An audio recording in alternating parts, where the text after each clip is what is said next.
السلام علیکم ورحمۃ اللہ وبرکاتہ۔ نحمدہ ونصلی علی رسولہ الکریم، اما بعد، لقد کان لکم فی رسول اللہ اسوۃ حسنہ۔ الحمدللہ رمضان کی اسپیشل سیریز جو ہم لوگوں نے شروع کی، اس میں رمضان کی فضیلت اور اہمیت کے 2 درس آپ کے سامنے ہوئے، پھر ایک درس ہوا روزے کے مقصد کو لے کر۔ آج کا اس سیریز کا آخری درس ہے اللہ کے نبی کا رمضان۔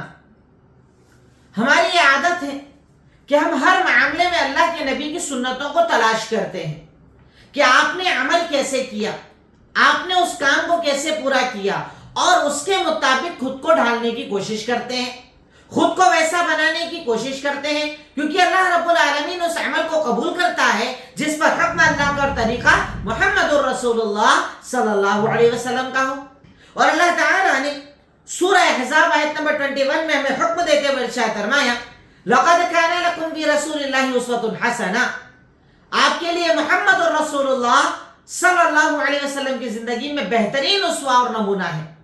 وہ آئیڈیل ہے ہمارے اور آپ کے، ان کی ساری زندگی کو ہمیں آئیڈیل کے طور پر دیکھنا چاہیے اور ان کے عمل جیسا خود کا عمل بنانا چاہیے۔ تو جب ہر عمل میں اللہ کے نبی کو دیکھتے ہیں تو کیوں نہ رمضان میں بھی ہم دیکھیں کہ اللہ کے نبی کا رمضان کیسے ہوتا تھا، رمضان میں آپ کا عمل کیا ہوتا تھا، آپ کیا کرتے تھے، کیا کرنے سے روکتے تھے۔ ان کچھ باتوں کو انشاءاللہ آج آپ کے سامنے میں رکھنے کی کوشش کروں گا۔ سب سے پہلی چیز، چاند دیکھ کر چاند دیکھنے کی دعا پڑھنا۔ اللہ کے نبی کا یہ طریقہ تھا، جب رمضان کا چاند، ویسے تو آپ ہر چاند دیکھتے تھے کیونکہ چاند سے اسلامی تاریخ چلتی ہے، پر جب رمضان کا مہینہ آتا، چاند دیکھنے کا اسپیشل اہتمام کیا جاتا اور چاند دیکھ کر آپ چاند دیکھنے کی دعا پڑھا کرتے تھے، جو دعا السلسلۃ الصحیحہ حدیث نمبر 1816 میں موجود ہے، اللہم اہلہ علینا بالامن والایمان والسلامۃ والاسلام والتوفیق لما تحب وترضى ربنا وربک اللہ۔ یہ دعا پڑھتے تھے کہ اللہ اس چاند کو ہمارے اوپر نکال، امن کے ساتھ، ایمان کے ساتھ، سلامتی کے ساتھ، اسلام کے ساتھ، اور اللہ تعالیٰ کی طرف سے ہمیں توفیق ملے، جو ہمارا رب چاہتا ہے، جو پسند کرتا ہے، وہ عمل ہم کر پائیں۔ یعنی اللہ تعالیٰ سے اس مہینے میں عبادات کو بہتر بنانے کا، اس مہینے میں خود کو بہتر بنانے کا بندہ مومن جذبہ لے کر اللہ تعالیٰ سے دعا پڑھے۔ تو اللہ کے نبی صلی اللہ علیہ وسلم کا یہ طریقہ تھا کہ جب رمضان المبارک کی ابتدا ہوتی، آپ چاند دیکھ کر باقاعدہ دعا پڑھا کرتے تھے۔ نمبر 2، رمضان کے آنے پر آپ رمضان کی فضیلتیں بتایا کرتے تھے۔ جیسے میں نے آپ کو پہلے بتایا، اتنی ساری فضیلتوں کا تذکرہ آپ کے سامنے کیا کہ فضیلت جب بتائی جاتی ہے تو عمل کرنے میں انسان کو مزہ آتا ہے، عمل کرنے کا جذبہ بہتر ہو جاتا ہے۔ تو اللہ کے نبی صلی اللہ علیہ وسلم کی عادت مبارکہ تھی کہ جب رمضان کا مہینہ آتا، اب باقاعدہ لوگوں کو رمضان کی فضیلتیں بتایا کرتے تھے۔ ہر عمل کی الگ الگ فضیلت، رات جاگنے کا یہ ثواب ملے گا، دن کا یہ ثواب ملے گا، روزے کا یہ ثواب ملے گا، تراویح کا یہ ثواب ملے گا، الگ الگ بتاتے تھے تاکہ بندہ عمل کرنے میں آگے بڑھے۔ اس کی بھی ایک دلیل آپ دیکھ لیں، صحیح الجامع حدیث نمبر 2247، اللہ کے نبی کا فرمان کہ اذا دخل رمضان، جیسے رمضان کی انٹری ہوتی ہے، رمضان شروع ہوتا تو اللہ کے نبی کہتے، ان هذا الشہر، یقیناً یہ مہینہ جو تمہارے پاس آیا ہے، اس میں ایک رات ایسی ہے جو 1000 مہینوں سے بہتر ہے۔ اگر کسی نے اس رات کو کھو دیا تو اس نے ہر بلائی کو کھو دیا۔ اللہ کے نبی کا طریقہ، پہلے چاند دیکھتے، دعا پڑھتے، پھر جب رمضان کا مہینہ شروع ہوتا، لوگوں کو گھوم گھوم کر تقریروں میں، خطبوں میں رمضان کی فضیلتیں بتاتے، اس کی رات، اس کی عبادت، اس کا روزہ، ہر چیز کی الگ الگ فضیلت بتاتے تاکہ لوگ اس عمل کو کریں، تاکہ لوگ رمضان کو اچھی طریقے سے گزاریں، تاکہ لوگ رمضان میں عبادتیں کر کے اپنے رب کو راضی کریں۔ اس چیز کے لیے اللہ کے نبی صلی اللہ علیہ وسلم بڑی کوششیں کیا کرتے تھے۔ نیکسٹ نمبر 3، تراویح کا اہتمام کرتے۔ تراویح میں پہلے بھی بتا چکا ہوں، تراویح کہیں، قیام اللیل کریں، تہجد کہیں، یہ ایک ہی نماز ہے۔ فرق صرف اتنا ہے کہ رمضان میں اس کو عشاء کے بعد اس لیے ادا کیا جاتا ہے کیونکہ اللہ کے نبی صلی اللہ علیہ وسلم نے اس کو ادا کیا۔ آپ نے انفرادی بھی پڑھی اور آپ نے جماعت کے ساتھ بھی پڑھی، تو انفرادی بھی پڑھی جا سکتی ہے اور جماعت کے ساتھ بھی نماز ادا کی جا سکتی ہے۔ تو اللہ کے نبی صلی اللہ علیہ وسلم کے رمضان کے جو ہوا کرتا تھا عمل، اس میں ایک عمل یہ تھا کہ آپ تراویح کا اہتمام کیا کرتے تھے۔ حضرت عائشہ صدیقہ رضی اللہ تعالیٰ عنہ کہتی ہیں، صحیح بخاری حدیث نمبر 2013، اللہ حضرت عائشہ کہتی ہیں، کیف کانت صلاۃ صلاۃ رسول اللہ صلی اللہ علیہ وسلم فی رمضان. حضرت ابو سلمہ نے سوال کیا کہ اللہ کے نبی کی رمضان میں رات کی عبادت کے بارے میں بتائیے. عائشہ صدیقہ نے کہا کہ اللہ کے نبی رمضان اور غیر رمضان یعنی چاہے رمضان ہو چاہے رمضان کے علاوہ مہینے ہو کبھی بھی رات میں 11 رکعت سے زیادہ نماز نہیں پڑھتے تھے.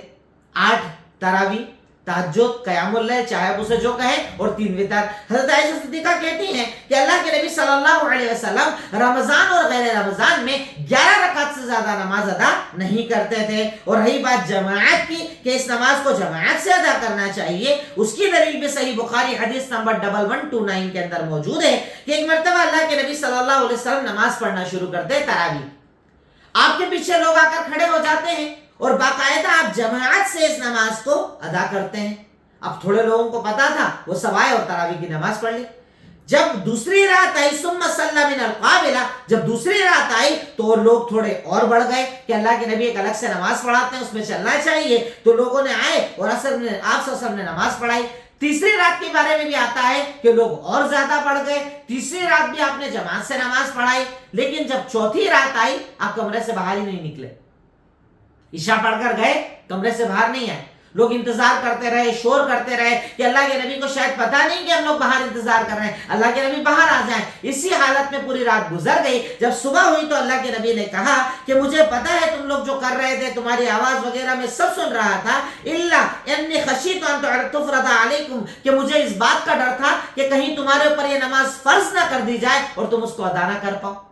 فرضیت کا ڈر تھا. ایک رات پڑھائی، دوسری رات پڑھائی، تیسری رات پڑھائی، چوتھی رات میں باہر نہیں آئے. کہا کہ اگر میں ریگولر اس نماز کو پڑھا دوں تو کہیں اللہ تم پر فرض نہ کر دے اور تم ادا نہیں کر پاؤ گے. اس لیے اللہ کے نبی نے 3 دن نماز پڑھ کر اس نماز کو جماعت سے ادا نہیں کیا. لیکن اللہ کے نبی کے جماعت سے نماز پڑھا دینے سے ہمیں یہ بات پتہ چل گئی کہ تراویح کی نماز کو جماعت سے بھی ادا کیا جا سکتا ہے اور انفرادی بھی اس نماز کو ادا کیا جا سکتا ہے. تو اللہ کے نبی کا رمضان میں ایک عمل یہ تھا کہ آپ باقاعدہ تراویح کی نماز کا اہتمام کرتے، تراویح پڑھا کرتے تھے اور تراویح صحابہ کرام کو بھی آپ نے پڑھائی. نیکسٹ نمبر 4، قرآن کی تلاوت کرتے تھے، قرآن کا دور کرتے تھے، پورا قرآن مکمل پڑھا کرتے تھے.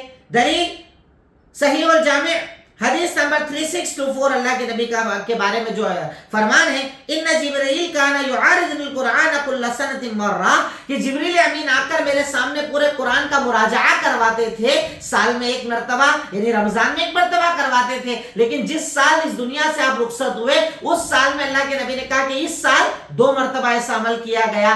2 مرتبہ جبریل امین نے قرآن کا مراجعہ کیا اور کروایا. یعنی جبریل بھی پڑھتے، اللہ کے نبی بھی پڑھتے، آپس میں یہ لوگ ایک قرآن کو مکمل کیا کرتے تھے، ایک قرآن کی تلاوت کیا کرتے تھے. تو اس سے پتہ چلتا ہے کہ اللہ کے نبی صلی اللہ علیہ وسلم رمضان المبارک میں قرآن کا اہتمام کیا کرتے تھے، قرآن کی تلاوت کا اہتمام کیا کرتے تھے. تو ہمیں بھی چاہیے کہ جب رمضان کا مہینہ آئے، عام دنوں میں تو ہمیں قرآن پڑھنا ہی ہے، پر اسپیشلی رمضان میں ہمیں قرآن اور زیادہ پڑھنا چاہیے، قرآن کی تلاوت کرنا چاہیے، قرآن سے دل لگانا چاہیے. عربی میں پڑھ لیں، ترجمہ پڑھ لیں، تشریح پڑھ لیں، جیسے الگ الگ وقت میں اللہ طاقت دے، پر قرآن سے دل لگانا چاہیے، قرآن کی تلاوت کرنا چاہیے. کیونکہ اللہ کے نبی صلی اللہ علیہ وسلم رمضان المبارک میں قرآن کی تلاوت کیا کرتے تھے. نیکسٹ، اللہ کے نبی سفر میں روزہ نہیں رکھتے تھے. بڑی پیاری روایت اس سلسلے میں موجود ہے، صحیح مسلم حدیث نمبر 1114. خرج رسول اللہ صلی اللہ علیہ وسلم الى مکہ عام الفتح فی رمضان فصام. اللہ کے نبی صلی اللہ علیہ وسلم رمضان کے مہینے میں مکہ کی طرف نکلے، جس میں مکہ فتح کیا گیا تھا. آپ نکلے، آپ نے روزہ رکھا تھا، سفر میں نکل گئے.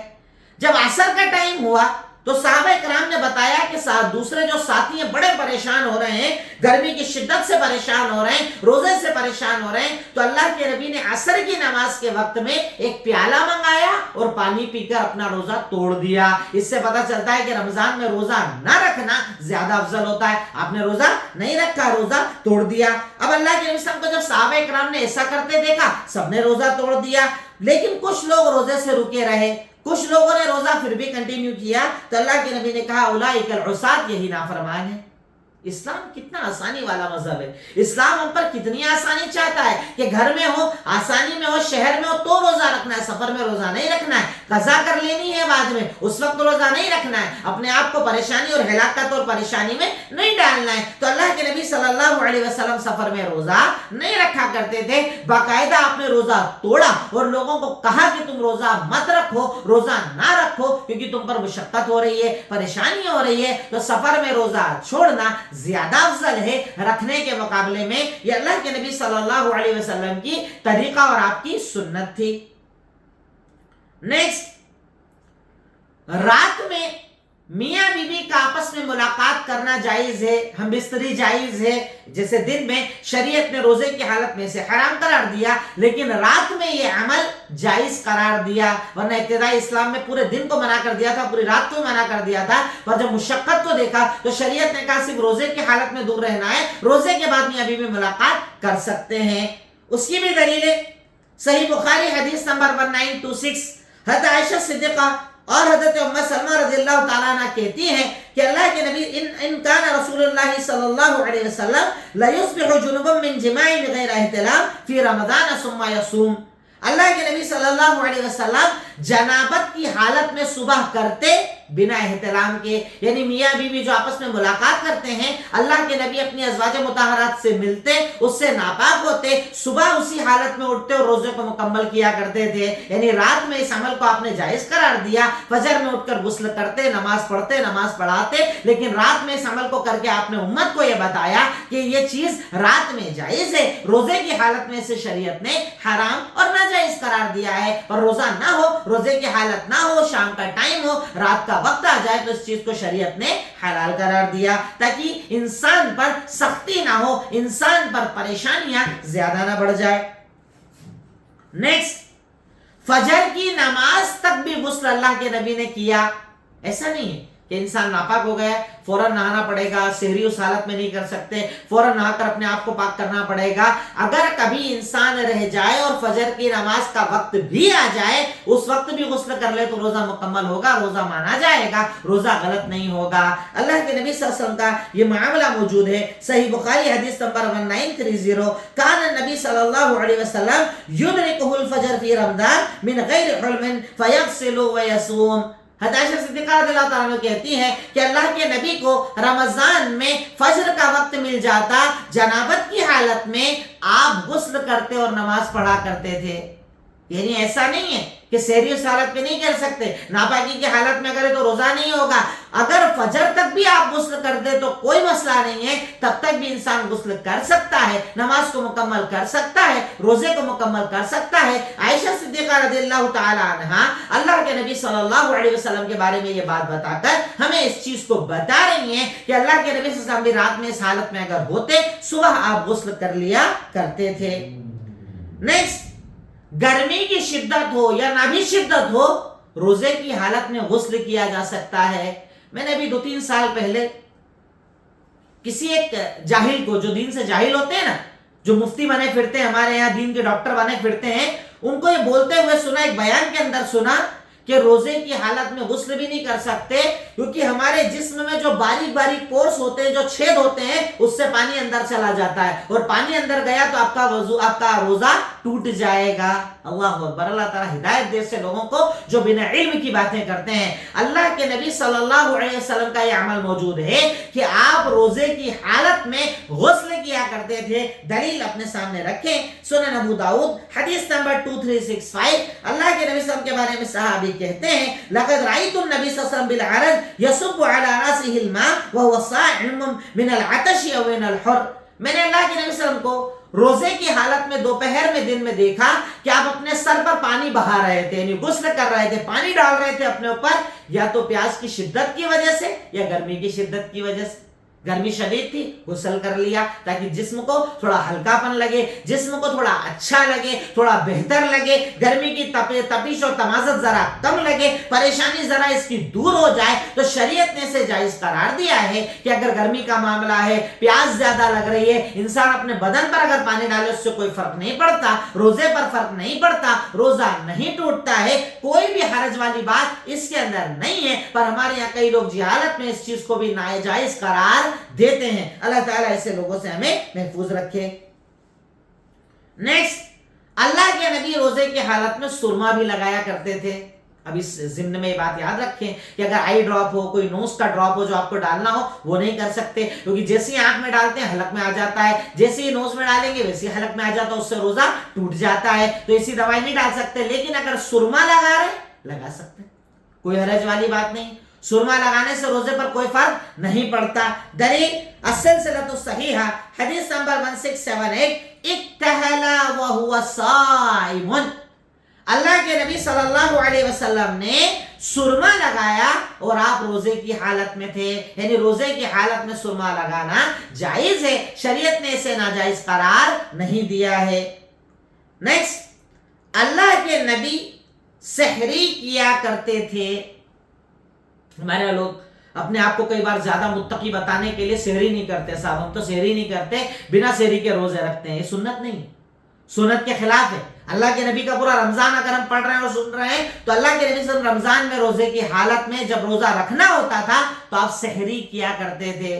کچھ کھاتے، کچھ پیتے، اپنے جسم کو طاقتور بناتے. آپ کے حضرت انس بن مالک رضی اللہ تعالیٰ عنہ کہتے ہیں کہ یقیناً اللہ کے نبی اور زید کو میں نے دیکھا کہ دونوں نے سحری کی، اور جب سحری سے فارغ ہو گئے تب آپ نے نماز ادا کی. صحیح بخاری حدیث نمبر 1138. سحری کرنا سنت ہے، سحری کرنا برکت ہے. سحری کرنا ہمیں یہودیوں سے الگ کرتا ہے. سحری کے بہت سارے فائدے ہیں جو شریعت نے بتائے. پہر کے یہاں پر اتنی بات یاد رکھیں کہ اللہ کے نبی صلی اللہ علیہ وسلم باقاعدہ سحری کیا کرتے تھے، سحری کا حکم دیا کرتے تھے، سحری خود بھی کرتے، صحابہ کو حکم دیتے، امہات المومنین کو حکم دیتے، جو پیچھے میں آپ کو بتا چکا ہوں. تو اللہ کے نبی سحری کیا کرتے تھے. نیکسٹ، جلدی اور کھجور سے افطار کیا کرتے تھے. ورنہ ہمارے یہاں ہوتا تھا، تو اللہ کا شکر ہے وہ عمل بند ہو گیا ہے. پہلے افطار میں احتیاط کیا جاتا تھا، 5 منٹ کا احتیاط، 10 منٹ کا احتیاط، وہ سب چیزیں اسلام میں نہیں ہے. اللہ کے نبی اس افطار میں جلدی کرتے تھے، جیسے سورج ڈوبتا فوراً افطار کر لیا کرتے تھے. اور دوسری اہم بات یہ ہے کہ آپ کھجور پہ افطار کرتے تھے. اس کی دلیل صحیح بخاری حدیث نمبر 4995. حضرت عائشہ صدیقہ اللہ کے نبی کے بارے میں کہا جاتا ہے کہ کان رسول اللہ یفطر علی رطبات. اللہ کے نبی صلی اللہ علیہ وسلم رطب کھجور پر افطار کیا کرتے تھے. رطب مطلب گیلی کھجور، گیلی اور تازی کھجور عرب میں عام طور پر ملتی ہے. تو اللہ کے نبی پسند کیا کرتے تھے؟ نرم کھجور کو، گیلی کھجور کو. اور اگر وہ نہ ملتی تو نارمل جو کڑک کھجور ہوتی ہے اس سے افطار کرتے. اور اگر وہ بھی نہ ملتا تو پھر اس کے بعد آپ پانی سے افطار کیا کرتے تھے. اللہ کے نبی صلی اللہ علیہ وسلم کے افطار کے طریقے میں یہ بات بڑی اہم پتہ چلی کہ اللہ کے نبی صلی اللہ علیہ وسلم یا تو گیلی کھجور پر افطار کرتے، وہ نہ ملتی نارمل کھجور پر افطار کرتے، اور وہ نہ ملتی تو آپ پانی سے افطار کیا کرتے تھے. پانی کو افطار کا ذریعہ بنایا کرتے تھے. یہ میرے اور آپ کے نبی محمد رسول اللہ صلی اللہ علیہ وسلم کا طریقہ تھا.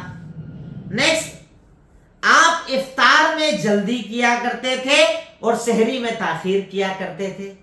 افطار جیسے سورج ڈوبے فوراً افطار کر لیتے تھے، اور جب تک فجر کا ٹائم نہ آ جائے تب تک سحری کیا کرتے تھے.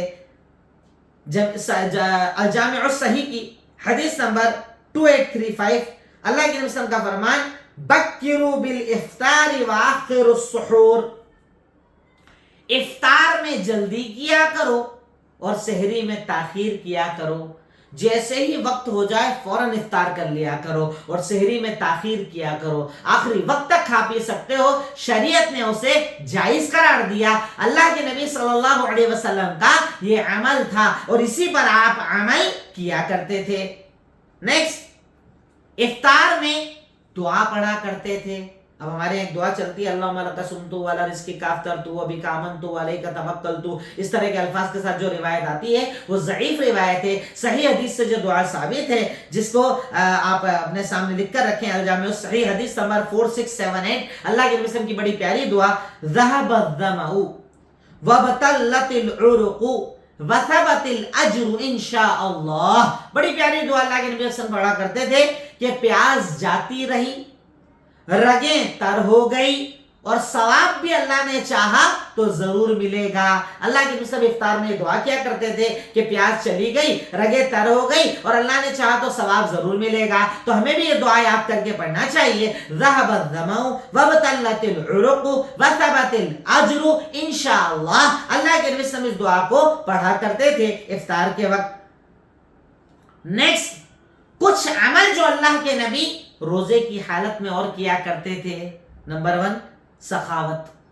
بہت فیاض ہو جایا کرتے تھے آپ روزے کی حالت میں، بانٹنا، دینا، کھلانا، پلانا، تکلیف دور کرنا، قرضے اتروانا، جتنی اللہ طاقت دیتا آپ رمضان میں سخاوت کیا کرتے تھے۔ صحیح بخاری حدیث نمبر 1902 اللہ کے قسم کے بارے میں آتا ہے کہ آپ بہت زیادہ لوگوں میں سخی تھے، تیز چلنے والی ہواؤں سے زیادہ سخی تھے، پر جب رمضان میں جبریل آپ سے ملتے تو آپ کی سخاوت اور زیادہ بڑھ جایا کرتی تھی۔ آپ بہت زیادہ سخاوت کرتے، لوگوں کو دیتے، مدد کرتے، کھانا کھلانا، پانی پلانا، پریشانی دور کرنا، بہت زیادہ آپ یہ عمل کیا کرتے تھے۔ اللہ کے نبی صلی اللہ علیہ وسلم کا یہ عمل تھا کہ آپ بہت زیادہ رمضان میں سخی ہو جایا کرتے تھے۔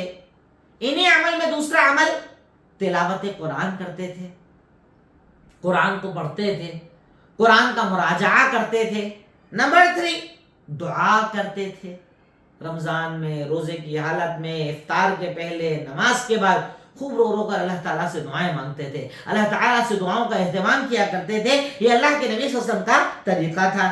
نیکسٹ، آخری عشرے میں اعتکاف کیا کرتے تھے۔ اللہ کے نبی صلی اللہ علیہ وسلم کا ریگولر معمول تھا کہ آپ رمضان کے آخری عشرے یعنی آخری کے 10 دن میں اعتکاف کرتے تھے، مسجد میں خود کو الگ کر لیتے، فضول بات چیت نہ کرتے، اللہ، اس کی عبادت، توبہ، استغفار، صرف یہی کام آپ کیا کرتے تھے جسے اعتکاف کہا جاتا ہے۔ اس کی بھی دلیل ہے صحیح بخاری حدیث نمبر 2044 اللہ کے نبی صلی اللہ علیہ وسلم یعتکفوا فی کل رمضان 10 ایام۔ اللہ کے نبی صلی اللہ علیہ وسلم ہر سال رمضان میں 10 دن کا اعتکاف کرتے تھے، اور جس سال آپ دنیا سے رخصت ہوئے اس سال آپ نے 20 دن کا اعتکاف کیا تھا۔ آخری کے 10 دن اعتکاف۔ اب اعتکاف ریگولر کیا کرتے تھے، مسجد میں ایک طرف ہو جاتے، اکیلے ہو جاتے، لوگوں سے تعلقات کم کر لیتے، بات چیت کم کر لیتے، بس عبادت، اللہ کو راضی کرنا، اللہ کے لیے کام کرنا، دین کے لیے کام کرنا۔ تو اللہ کے نبی صلی اللہ علیہ وسلم کے بارے میں یہ عمل آتا ہے کہ آپ رمضان کے آخری عشرے میں اعتکاف کیا کرتے تھے۔ نیکسٹ عمل جو اللہ کے نبی کے بتا رہا ہوں، نمبر 14، آخری عشرے میں عبادت کا زیادہ اہتمام کیا کرتے تھے۔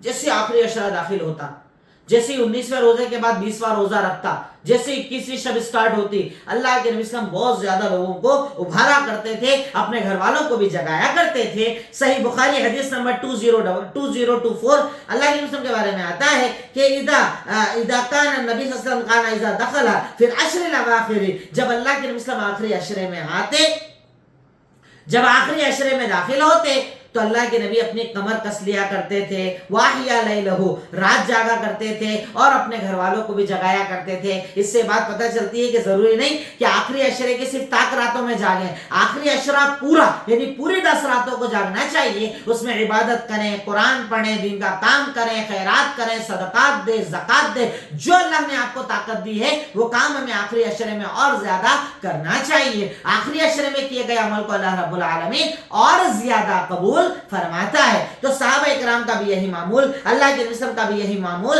کہ آپ آخری عشرے کا اعتکاف کیا کرتے تھے، اعتکاف کرتے اور اپنے رب کو راضی کرنے کی کوششیں کیا کرتے تھے۔ نیکسٹ، صدقۃ الفطر ادا کیا کرتے تھے۔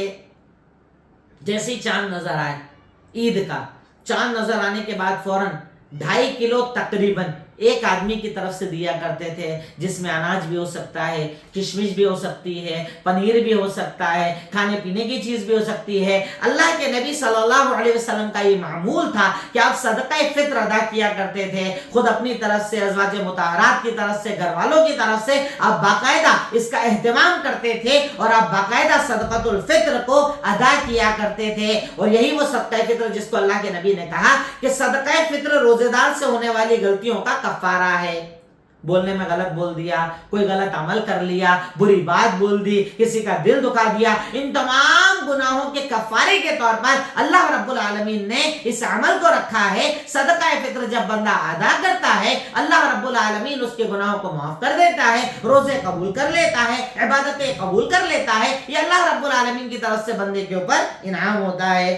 تو یہ کچھ باتیں جو اللہ کے نبی کے رمضان کے تعلق سے ہے۔ پہلے تو چاند دیکھ کر آپ دعا پڑھتے، نمبر 2 رمضان کی فضیلتیں بتاتے، نمبر 3 تراویح کا اہتمام کرواتے، نمبر 4 جبریل کے ساتھ قرآن کی تلاوت کرتے، نمبر 5 سفر میں روزہ نہیں رکھتے، نمبر 6 میاں بیوی کی رات کی ملاقات کو جائز قرار دیا، نمبر 8 سرما لگاتے، نمبر 9 غسل کرتے، نمبر 10 سحری کرتے، نمبر 11 جلدی اور کھجور سے اہتمام کرتے کہ جلدی بھی کھا لوں اور تھوڑا کھجور کا بھی استعمال کرتے، نیکسٹ دعا کرتے افطار کے وقت بھی اور افطار کے علاوہ بھی، اور نیکسٹ اس کے بعد اعتکاف کرتے۔ رمضان کے آخری عشرے میں اللہ کے نبی صلی اللہ علیہ وسلم اعتکاف کا اہتمام کیا کرتے تھے۔ ایک طرف وہ جاتے، پوری دنیا سے کٹ جاتے، سارے تعلقات سے کٹ جاتے، اور وہاں رہ کر صرف اللہ کو یاد کرنا، اللہ کی عبادت ہے، قرآن کی تلاوت ہے، صرف اسی کو آپ اپنی زندگی بنایا کرتے تھے، اس پر آپ عمل کیا کرتے تھے۔ اب یہ جو بات میں نے مختصر سے طور پر آپ کے سامنے رکھی، اس کا مقصد آپ سمجھ رہے ہیں نا؟ مقصد ہے کہ اللہ کے نبی کے عمل جیسا عمل بنائیں، ہم بھی ویسا رمضان گزاریں۔ تراویح کا اہتمام، رات کی عبادتوں کا اہتمام، روزے کا اہتمام، پریشانیوں سے دور کرنے کا اہتمام، غریب مسکین بیوہ جو بھی ہمارے سامنے آئے ان کی مدد کرنے کا اہتمام۔ تو اللہ کے نبی صلی اللہ علیہ وسلم جو رمضان گزارا کرتے تھے وہ رمضان ہمیں بھی گزارنا چاہیے۔ اخیر میں اللہ تعالیٰ سے دعا ہے، اے الہی مولا رب العالمین خالق مالک رحمان رحیم، تو ہمیں اللہ کے نبی کی طرح رمضان گزارنے کی توفیق عطا فرما، روزوں کی توفیق عطا فرما، عبادتوں کی توفیق عطا فرما۔ اللہ تعالیٰ جو بھی عبادت ہم کر رہے ہیں اسے شرف قبولیت عطا فرما، عذاب قبر و عذاب جہنم سے نجات عطا فرما۔ وآخر الدعوانا ان الحمدللہ رب العالمین۔ السلام علیکم ورحمۃ اللہ وبرکاتہ۔